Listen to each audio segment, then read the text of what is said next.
combination of two things, because all you kids in the background are here for also a workshop of creepy story writing. So we're going to do partly that, and also I'm going to speak about how I write, about the background of my books, and so it's divided in two different sections, just so you all know. 好，今天这1个小时的时间呢，我们会做2件事情。一个的话，我们邀请了有些同学来到现场之外，会鼓励大家一起跟大家想象一下，怎么样写恐怖故事或奇幻故事。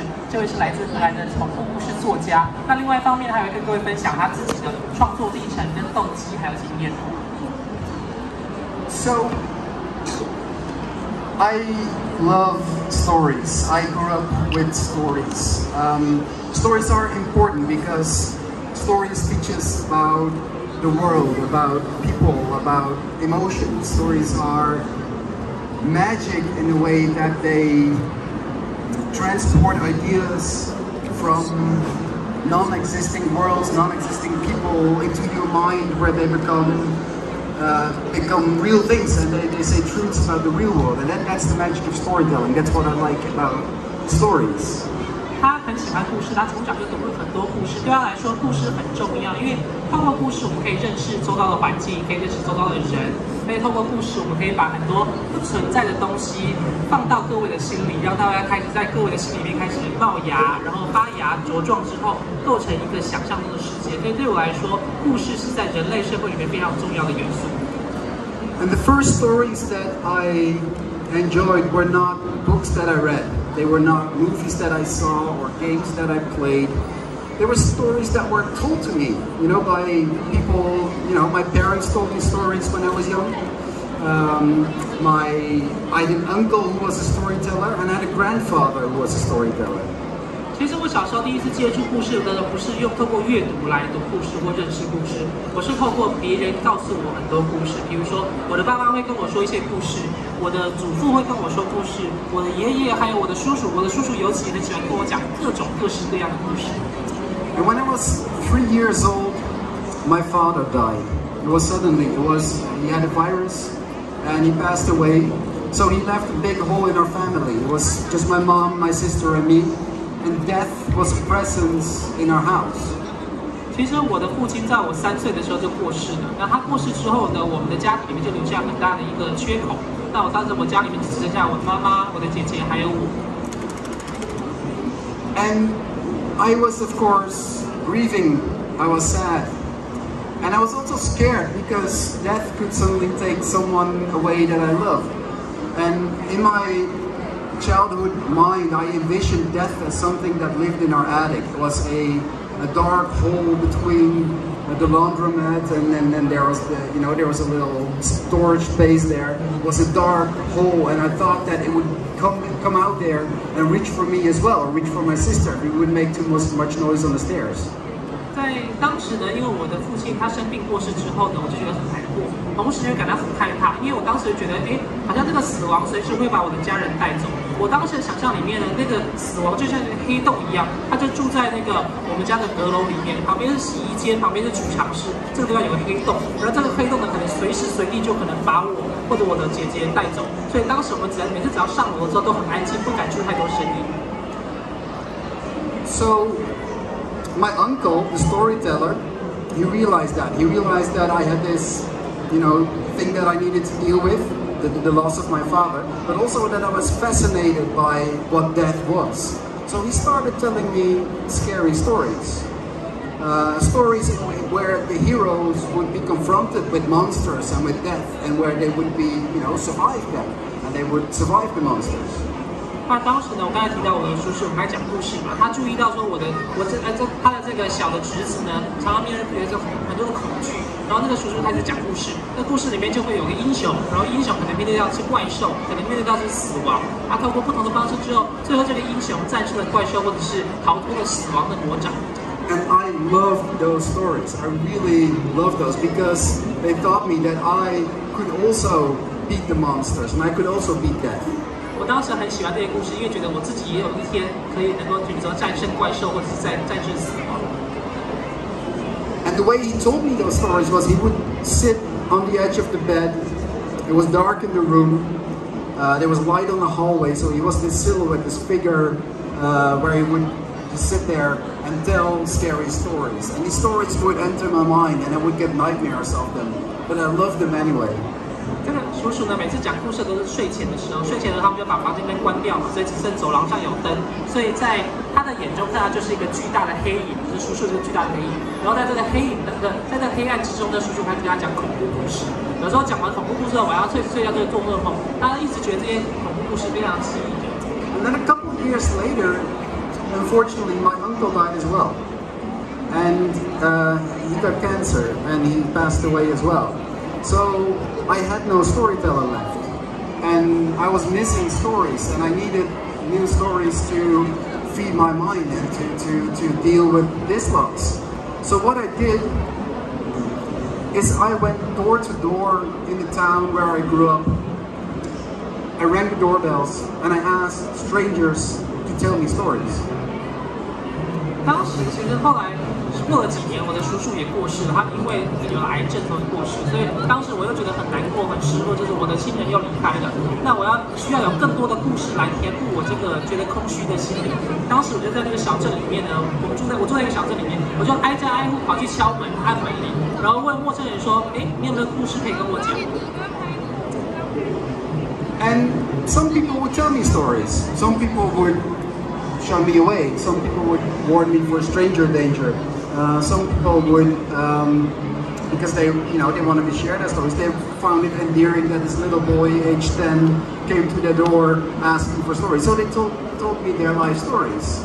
And some were beautiful stories about joy, about love, and some were a little bit darker stories. 因为当时呢，有些人觉得我这个小朋友好奇怪，有个陌生人突然上门问我说要不要讲故事。那有些人就觉得，哎，一个10岁小朋友突然在我家门口问我要不要听，有没有故事可以跟他讲。然后那些人开始跟我讲他们人生的故事。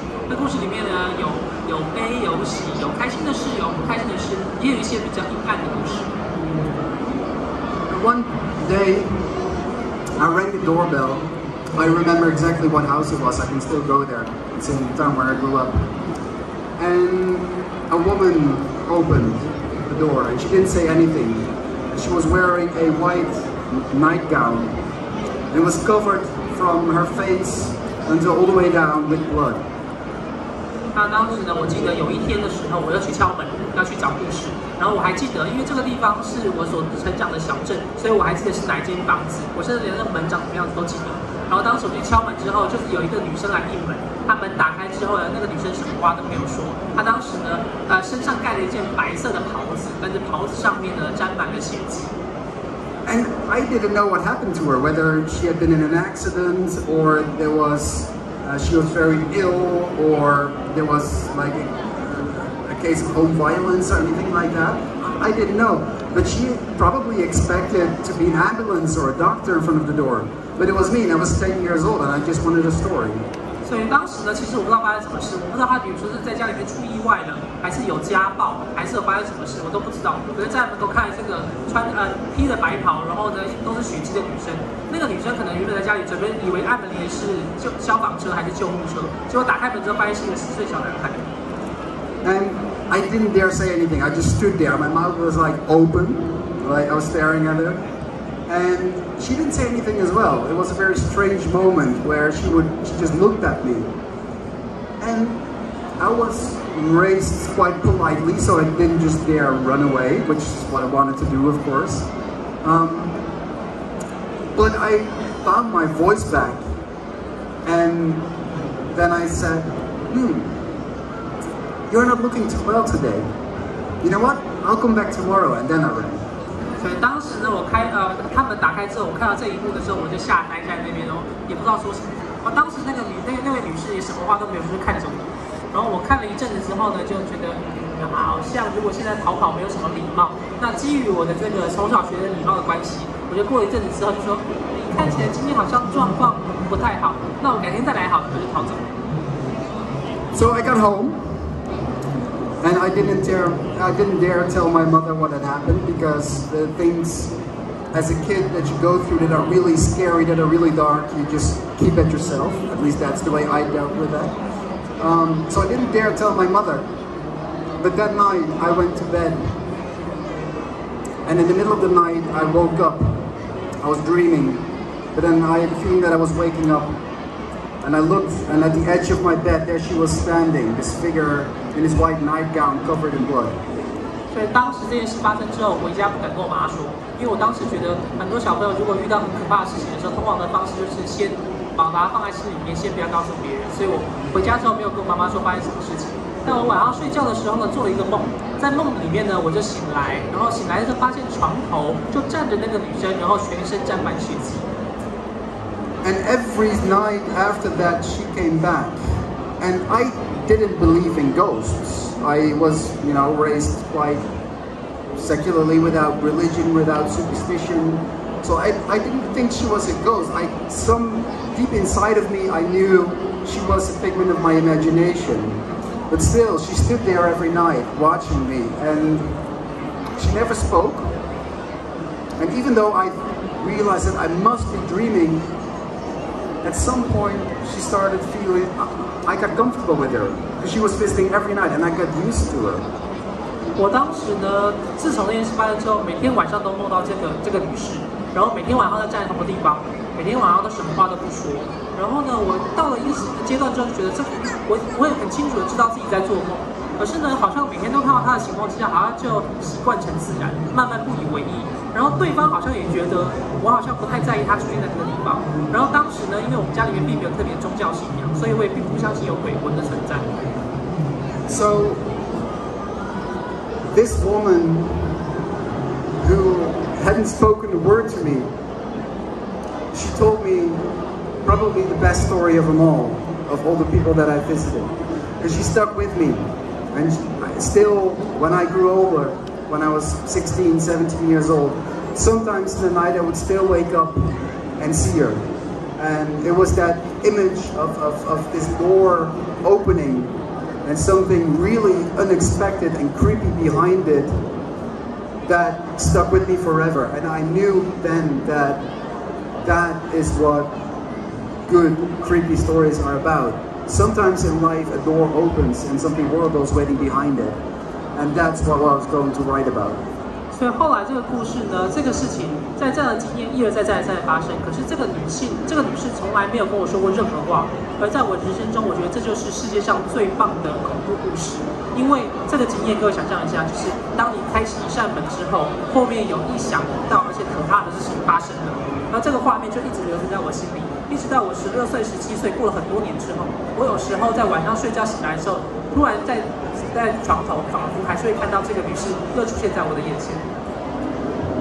So I started writing stories, and the stories were always the creepy stories of stuff that I thought was creepy.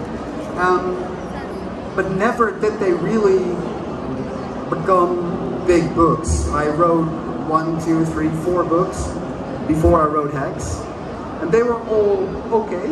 They were all quite creepy, but they didn't have that personal touch in me, in the story.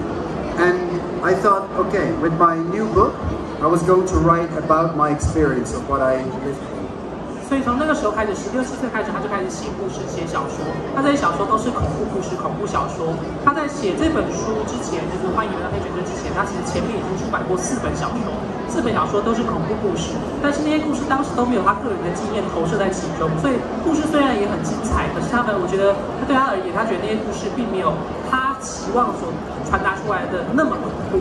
所以后来他决定要写这本书的时候，他就觉得在这本书里面，他要描写到跟他自己切身有关的恐怖，还有可怕跟恐惧的经验。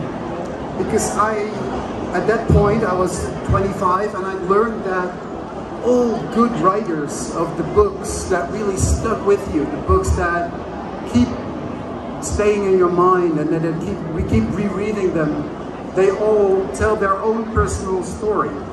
Except they are, of course, personal stories full of imagination and full of things that can happen or maybe cannot happen. But they all tell their own specific stories. 所以那个时候他准备写这本书的大概年纪25岁左右，他当时就意识到那些很知名、很经典的作家，那些故事呢，我们会一读再读，不断的去阅读、去温习它，是因为那些的作家他们都在故事里面投入了自己的经验。那些故事也许不完全是作者的经验，他们可能一部分是真的，一部分是假的，一部分是想象出来的。但总而言之，这些故事里面都由作者提供他们自己独特的观点，去说出他们自己独到的故事。So I came up with the idea of a story about a town, the town where I grew up, where the town is haunted by this woman. It's a woman who enters their homes. It's a woman who stands next to their beds for nights on end. It's my own childhood nightmare that I kept repeating and that entered into the book. 所以在这个故事里面呢，我们在描写就是一个小镇。这个小镇里面呢，有一个很可怕、很怪异的女性，她随时随地都会出现在某个人的家里面、你的床头、你的浴室，或者是路上等等。那每个人都知道这个女性的存在，却从来没有人想要讨论这件事情。And I'll tell you a little bit about what happens in the book because I expanded my idea, of course. The woman that haunted that town in the book, she became a witch. She was a witch who was a woman who was convicted of witchcraft back in the 17th century. And people thought she had the evil eye, that if she would look at you, she could spread curses. So when they captured her, they stitched up her eyes and they stitched up her mouth so that she couldn't spread curses anymore. And they hanged her, because that's what they did with witches back then. Of course, this was all based on superstition, based on things that were not real. Except in this case, it was real. 在这个故事里面，我就投入我自己过去小时候的恐惧。这故事里面的这个女性呢，她是个女巫，她至少在16、17世纪的时候被别人指控是女巫。当时的人们相信，那时候的女性认为说，这个女巫呢，只要她用眼睛看到你，她就可以诅咒你；她只要就嘴巴说出咒语，她就可以诅咒你。所以当时16、17世纪的时候，那些人他们抓到这个女巫之后呢，就用针线把她的眼睛缝起来，你把她嘴巴缝起来，然后把她吊死。这是当时迷信的环境里面，16、17世纪的人会做的事情。所以那些都是传说或迷信。不过在这个故事里面，这件事是真实发生的。Because she always stayed in this town after she died, and she's haunting the town, and she's not letting these people go. And the book takes place nowadays, where we all have phones, we have the internet, we have apps, we have social media. And I thought it would be fun because I grew up in a world where we're using social media and we're using apps and phones. So what would happen if nowadays a town is haunted by this supernatural presence? Well, we would all have an app on our phone where we can track the witch, and we would have to tell people about it, and there would be this conservative government body that would control the town and put it in lockdown and place all sorts of laws of what you can and cannot say on social media about her. 在这个故事里面呢，这个女巫她被吊死之后，她并没有离开这个城镇，她就一直留在这个城镇，然后呢，让这个所有城镇里面人都不准离开。那这个故事发生在今时今在现代，那我们现在当然每个人都有手机，所以每个人都用脸书、用 IG、用各种的社群平台等等。我就在想象的是，如果这样的事情发生在现代这个科技社会里面的时候，会发生什么事？我在想象这个城镇里面，大家可能会发展出一套的行动应用程式，能够去追踪他所在的位置，然后呢，能够去透过这个政府机关的方式来限制大家在社群媒体上面什么能说，什么不能说。And this idea, this combination of the old superstitions and the old fears for the deepest fears in our hearts, basically, of the supernatural, of losing your loved ones, combined with a story that takes place in our modern day society where the presence of the witch alone leads to this social upheaving and this mass hysteria in the story that captured people's minds. And that was my breakout story because it was published in my own country, in the Netherlands. Then rights were sold to the United States. And since then, it's been published in over 25 countries around the world, and they're turning it into a television show in Hollywood now. 好，这个故事呢，基本上就是结合了传统我们对于女巫的迷信啊、信仰，还有这些传说，然后再把它结合到现在的社会里面，在现代社会里面，在这样的影响之下，促成了一种集体的歇斯底里、一种恐惧的情况下，会演变成什么样子？那这本小说呢，在荷兰出版之后呢，大受欢迎，所以它后来这个翻译权就把它卖到了美国，然后现在已经在全世界25个国家都已经翻译出版了。然后正在改编成电视剧，然后未来就即将在好莱坞成为电视剧播出。What I really love is how people all around the world. So I've traveled to many places. I've been. This is my second time in Taipei, Taiwan. But I've also been to Brazil. I've been to all over Europe, in Canada, United States, mainland China. I've been to many places where the book was published, and everywhere cultures are different. But people respond the same way to this presence of this woman that stands next to your bed. 对啊，因为这本书的关系，其实我到了世界上很多地方，比如说这是我第2次来台湾。那之前2018年来过台湾，那因为这本书的关系，我也去了，比如说巴西啊，去了中国，去了美国、加拿大，还有欧洲很多地方。那我发现其实各个地方的文化不尽相同，每个人的文化还有每个人所信仰的东西都不一样。但是呢，每个人对于这里面所描绘的那个突然会站在你床头或你家里面，然后一动也不动的那个可怕的形象，都很有同感。So I guess what I learned from that is that as soon as a writer, you put your own emotions, your own experiences, your own fears into a story, into a book, then it lifts that story up in a way that it can capture the imagination of so many people. So that I learned is what good storytelling is about telling your own unique story that only you can tell because it's based on your own fears and superstitions. 那刚才提到他的Thomas 在出版这本书之前出版过4本小说，那这本小说是他第1部的畅销小说。从这样的经验里面，他学到的是，其实不论是透过什么样的方式说故事，只要你把自己投入在其中，你把自己的这些元素的这个个人经验投入到其中的时候，就能够引起很多人的共鸣、很多人的共感跟很多人的回响，即便然后甚至能触发出很多人的想象力都能够因此而产生。所以我觉得这个是我个人的经验，就是如果你要说吸引的故事的话，或者是要说出那些与众不同的故事的话，一定要把自己放在其中，把自己的经验投入到其中之后，才能说出那些只有你才说得出来的故事。So let's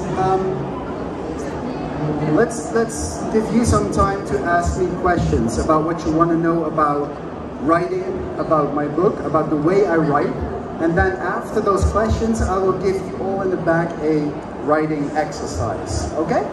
好，他刚才就跟各位分享过，他到底是怎么样开始写故事，然后怎么样开始踏上作家之路的。那接下来的时间呢，首先我们先开放大家，如果有任何问题的话，都可以在这时候提出。那接下来如果问完问题之后，我们要下一个阶段呢，就是邀请大家拿出纸笔，然后呢做一点写作练习。如果各位等一下有想要拿纸的话，这边也有纸。All right. So who has a question? Who wants to know something about my books, about writing? 对他的作品啊，或他本人有任何问题，想在这个时候提出来，任何人都可以，任何想法、问题还是疑问都可以。有，好，请说。Hi, are you going to keep writing about the woman since you have already written the woman? I mean, is it like a form of liberating yourself from the woman, or is she going to keep reappearing in your future books? 那他的问题是说，这个女人，这个可怕的女巫会不会变成固定班底，每本书都出现，还是之后有，就是还这个故事写完之后，这个人就向海鞠躬，就是这样的情况，未来会在新的作品出现吗？ That's a good question. I think the stuff that really scares us stays with us, and you never really rehabilitate from that, I guess. For instance, losing my father had a big impact on me. I'm still scared of losing loved ones today. It's what those kind of, instances create in you as a person. I don't think I will write again about this particular woman in this particular instance. I've done that in Hex. My new books deal with different fears, but they're all my fears. 所以呢，我觉得人的恐惧大概很难简单单的克服，或很难简单的把它遗忘或排除。所以比如说我小时候失去了家人，失去了亲人，所以我到现在为止还是很担心我会失去其他亲人，所以这样的恐惧可能没办法消失。那刚才提到这个黑犬镇里面的这个女性或这个女巫的角色呢，我在这本书里面写完了，所以接下来我在其他作品里面呢会触及到人其他的恐惧，但并不是来自于这个女巫的恐惧。那接下来每本书的恐惧其实都跟我个人有关系。Any other questions？ 还有其他问题？好，中文、英文都可以哦。Hi, my question is, I mean, in a lot of like scary movies or horror movies, a woman in a white gown seems a little bit common. So how do you make that figure special in your book? Thank you. That's a good question. I do not like. Oh, you. 这个问题是说，在很多恐怖电影里面，我们都看过那种穿白袍的女生嘛，就是那种穿白袍的女鬼，好像听起来没有很特别或很吸引人。那在这个作品里面，怎么样去发展，跟怎么样去塑造这个角色 It's a very good question. I do not like horror movies or horror books where you are confronted with the monster too soon, where we see the monster. As soon as you see the monster, it's not scary anymore, right? When it gets claws and red eyes, or this ghost figure, when we see them, it loses its magic. It's our fear for them that's scarier, the suggestion of this presence. And in Hex, I wrote myself in a difficult position because the witch is there from page 1, so we see her all the time. So how do I make that scary? The secret of this book is that in the end, we think the witch is the evil part of this book. We think she is the scary bit, but she's not. We learn throughout the story that the real monsters are the people in town. The real evil is in us all, in ourselves. 我每次在看这些恐怖故事或者是恐怖小说或恐怖电影的时候，我不喜欢那些比如说怪兽太早出场，或者怪兽太早现身那种故事，因为一旦它现身，让你看到它，比如说它有红眼睛啊、爪子啊等等的时候，它就变得没那么恐怖了。我觉得最恐怖的其实是我们知道它在身边，可是不知道它什么时候会出现，什么时候会冒出来，什么时候会攻击我们，那种恐怖我觉得才是最可怕的。不过在这本小说里面呢，他当时的写的方式其实并不容易，因为这个女巫从第1页就登场了。换言之，从第1页开始，我们就知道她无所不在，随时随地都会出现。那我要怎么样让它这个故事变得恐怖呢？如果各位读这个故事的话，就会发现到最后，很多时候故事都是如此。世界上最恐怖的不是那些怪兽，更不是那些女巫，最恐怖的是人，人跟人之间的事情才是最恐怖的，或者是其实人心里面的事情，比那些我们可见的恐怖的事物更加恐怖。还有谁有问题？你有问题来，不要客气，中文、英文都可以。Hello, thank you. My question I would like to ask about yes, how did you deal with the, say, symbolization of the meaning within your book? Symbolization of the meaning in your book. For instance, you have to make, say, a fear, but make it like a symbol instead. So, sorry, it's a bit. You can ask a question. You can ask a question in Chinese if you prefer. Then you'll translate it if that's easier. 我想问问看，我想请问的是，如何要在这个书里面做，比如像譬喻啊，或者是让某个东西做形象化的这个方法。So the question is about we visualize those fears and yeah. But what are the symbols? What are the tokens or icons they use in the book that transfer and transmit or convey the fear to people? Not just about the witch, but other things. You can make anything scary. I mean, people are afraid of different things, right? Some people are afraid of snakes, other people are afraid of spiders, other people are afraid of many people together in cramped spaces or on big empty spaces. In the end, the real fears, what they are symbol of, are deeper than that. This book is about a very strong father and son relationship. It's a relationship that I never had because my father died when I was very young. Losing the people you love is the deepest fear I think that human beings have. And that is what all the other surface symbols and horrors are images of in this story, if that makes sense. 好，其实呢，每个人的恐惧都不一样，什么东西都可以是很可怕。比如说，有人怕蜘蛛，有人怕蛇，有人怕有人有密集恐惧症，有人怕人很多的地方，有人很怕空旷的地方，各种的东西恐惧都存在。但是重点呢，并不是那个具象的东西本身，不是那东西的表象，而是它背后潜藏的你到底害怕什么。比如说，在这个故事里面，很重要的一个关系是父子关系。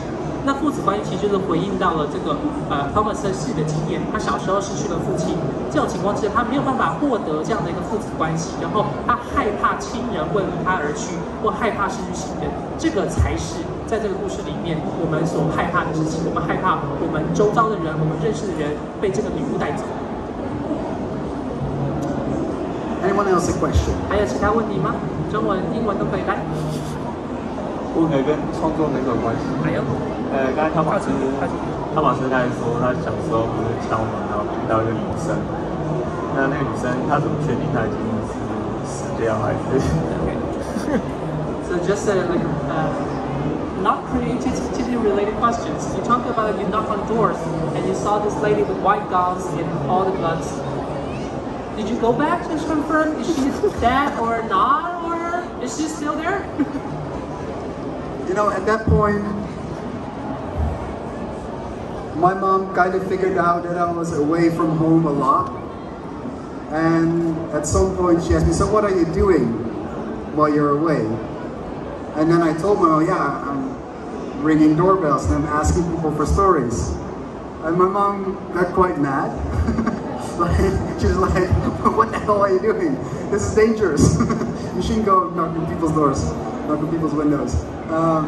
So after that, I didn't really do that anymore. I started reading books, and that's how I got new stories. 好，在这件事情发生之后呢，其实我妈妈那时候就注意到这个小孩常常跑出去，就常常不在家。有一天他就问小 Thomas 说，哎，那你常常不在家是去哪里？他就跟他妈妈说，哦，我就跑去按不认识人的家门，然后问说你有没有故事可以讲给我听。然后我妈听到之后就很火大，很不开心。那从此之后呢，基本上我就没有在做这件事情了，我就开始读书。然后我的新故事呢，都是从这些书里面来的。Anyone else a question? 还有其他故事吗？来，中文、英文都可以，要靠近一点。Do you want to write a horror story with metaphor? Because I think the metaphor is very much like the town in your story, which traps people in it. That is a very good question and a deep thought, actually. Yes. Oh, you translate for it? 他刚才问的问题是我们讨论过了这么多的故事，接下来有没有想要以多重宇宙作为他这个故事来的这个发展方向？因为毕竟多重宇宙某些情况而言，好像这个城镇一样。I fully agree. Mobile phones can be scary. I use them a lot in hacks. Many writers of scary stories stay away from phones because the thing with phones is that we're always connected, right? We always connected to people. We can always call for help if something scary happens, which kind of kills the suspense of a story. But I don't agree with that. I think you can use these devices to create new opportunities, like in the book where people track the witch online to see where she is. People have apps where they should report her to the town council to tell them where she is. So you can use them in clever ways. But you're right, phones can trap us as well. And that would be actually a really good horror story at some point. I don't think many people have done that yet, so I might consider that idea. 好啊，他的确有想过这件事情，因为很多的恐怖小说作家其实都不想要把手机写进这种故事里面，因为当你有手机之后，基本上我们就是随时随地都在连线嘛，随时随地好像都可以打电话求救等等，好像那个悬疑感就消失了。可是对 Thomas 而言并不是如此，他在这本书里面呢，这个里面角色是常常在使用手机，他们可以用手机去追踪到底这个女巫曾经出现在哪里。那如果你目击到女巫出现的时候，你可以用手机去回报跟通报。那固定会有镇上的人来去统整这些资料之后，回报给议会，知道说目前情况怎么样。所以他在故事里面并没有去遗忘手机在现代存在的这个事实。然后的确，手机呢，大家习惯使用，就是好像粘在手机上面嘛，这可能也是一个很可怕的情况。也许有时未来我可能会以手机或者是以浮摇的多重宇宙作为灵感来源去写之后的故事。Any other questions？ 好，来。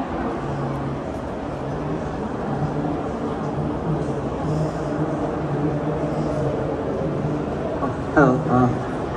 I have another question. Is that it seems like this book it's quite culturally heavy.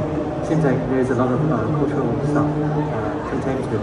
And I'm wondering how would you say do the research while you're writing this book?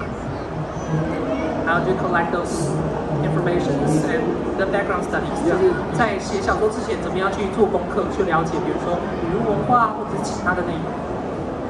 You should see my Google search history. The fun thing about being a writer is that you research everything because, especially when you write about things that do not exist, supernatural stories, everything else needs to be on point. Everything else needs to be correct because readers will accept the supernatural, but not mistakes. So you do a lot of research. I have a friend, she's from America, her name is Robin Hall, but she's a fantasy writer. Anytime she would travel, she would be stopped at airport security. She would always be picked out of the line, and the guards wanted to search her bags, and wanted to search her pockets, and she's an elderly lady. She's in her late 60s. She's this very sweet grandmother figure, and she's always picked out. And then she asked the border security, "Why do you always pick me out?" And then at some point she found out that in her email traffic, because she was a writer, there was a lot about murder, because she wrote a book, The Assassin's Apprentice, contract and money. So they thought she was like a hit woman. 如果各位有机会看一下 Thomas 的那个 Google 搜寻记录的话，就会知道他其实什么东西都会去研究它。因为如果你要写这种超自然力量的小说，跟超自然现象或者是这种奇幻类型的小说的话，很重要的一点是，它周遭的一切事物都要非常的写实，让大家能够信以为真。因为大家可以接受那故事里面超自然的现象，或者是神怪或想象的现象，但除此之外，其他东西都必须要看起来很令人信服，很像真的，你才能够相信这个故事确实存在。我举例来说啊，我有个美国的朋友叫做 Robert Moss， 他也是一个奇幻小说作家，他现在已经大概60几岁，是一个看起来很可爱的老奶奶。可他每次都在机场过海关安检的时候呢，一定会被抓出来搜身检查。然后他就很奇怪，他说我看起来这么无害，为什么每次都要针对我来对我搜身检查？他就问他们了。后来才知道呢，我们的很多的这些网络的资讯记录里面，大家政府都有留存。在他的网络搜寻资讯记录里面呢，出现了很多关键字，比如说谋杀、借刀杀人、买凶杀人，各种各式各样看起来好像是犯罪行为的东西，所以他的身份在资料库里面被设定成可能是枪手，所以每一次过海关的时候都要检查一下。Any last questions? 还有最后的问题想要问他吗？不要客气哦，机会难得，大老远来过来。All right, then let's because we have like 15 minutes, I think, right? Yeah. So before we go, I want to give you in the back all something to think about. I want to give you an exercise. I don't think it is smart for you to start writing right now because it's kind of a lot of people here and you don't have many plays, I guess, to write. But I will give you a writing exercise anyway. And you can do that later today somewhere on the fair or at home or at school, wherever you prefer. Because I think it's also smart to leave some time. I mean, there's books. My book Hex is there at the bookstore here, and I could sign some for you for the people who like one. But I'll give you an exercise first. 好，接下来的时间剩下大概15分钟左右嘛，因为现在在场的人很多，可能大家也没有太多时间或没有太多空间做写作练习，所以我们会把这个想法告诉大家，大家等一下可能在书展的其他地方，或者回家的时候可以去练习一下写写看这样的这个练习。然后呢，他的这本书呢，在旁边的那个诚品书店有在卖，如果各位有兴趣的话，等一下买了之后，他很乐意帮大家签名。So remember, I said that the good stories, they're always the unique personal stories, right? The stories that are about what we ourselves feel, what we ourselves feel, what we love, the stuff that is dear to us. So I want you to think, because we're going to write a scary story, of course. I want you to think about, what are you afraid of? That's step one. 好，那我刚才提到的是每一个好故事，我认为好的故事呢，都来自于个人切身或者独特的观点跟经验。所以呢，可能是比如说你喜欢的东西、你讨厌的东西、你害怕的东西等等。那我希望呢，从第一步，你在做写作练习的第一步的想的是，因为我们今天讨论的是恐怖故事，所以第一步是先想想看自己害怕什么。And then imagine yourself in the position that I was in when I was 10 years old. You're going door to door in the town where you personally grew up. Whether you live in Taipei or whether you live somewhere else in Taiwan, you go door by door, ringing strangers, right? And this door opens, and your biggest fear is behind it. What would that look like? 好，那第二步呢？各位大家听到他10岁的时候做的事情嘛，他就是挨家挨户跑去敲门，然后问人家有没有故事跟他讲。我们请大家想完自己最害怕的事情之后呢，也把自己设想成他10岁的样子。无论是在各位住的巷子里面，或者是各位住的公寓里面，或者是各位住的这个社区里面，也一样跑去挨家挨户敲门，问别人有没有故事跟他讲。然后呢，当门一打开之后，发现门后面的就是你最害怕的东西。So write about that. Write about the moment you knock on that door, it opens, and your own personal greatest fear is behind it. What does it look like? How do you feel? How do you respond to it? And what effects does it have afterwards? That is your creepy story. 所以接下来的话呢，那这个各位回去做写作练习的人可以去描写，当门一打开，你最害怕的东西就在那个门后面的时候，你的反应是什么？然后你看到了什么？那个东西到底在你眼前是什么？然后你如何去回应它？如何做什么反应？那这样的过程呢，基本上就是你个人专属于你个人的恐怖故事。All right. So thank you very much. I hope you will write something about this. If you do, show it to your teachers, show it to your parents. You can send it to me on Instagram. I cannot read Chinese, but I have Google Translate, so you can send it to me on Instagram if you like. I will take a look at it. Good luck with your scene, with your story, and thank you for being here. I hope you will all read the book. It's a scary book, and if you have a copy, I can sign it for you. Thank you so much. 好，谢谢大家，希望大家今天回去之后可以做这样的写作练习。那写完之后呢，也可以给老师看啊，给家长看啊，或者是如果你有兴趣的话，也可以透过 Instagram 把东西寄给他。他虽然看懂中文，大家可以 Google Translate， 就是 Google 翻译一下，看看大家到底写了什么。然后希望大家今天觉得这场讲座还算充实，也是有听到一些东西。如果各位有兴趣的话，也希望大家有机会可以去看看这本书《欢迎来到黑犬镇》。那等一下如果各位买了书的话，他也非常乐意帮各位签名。谢谢大家。Thank you. Thank you.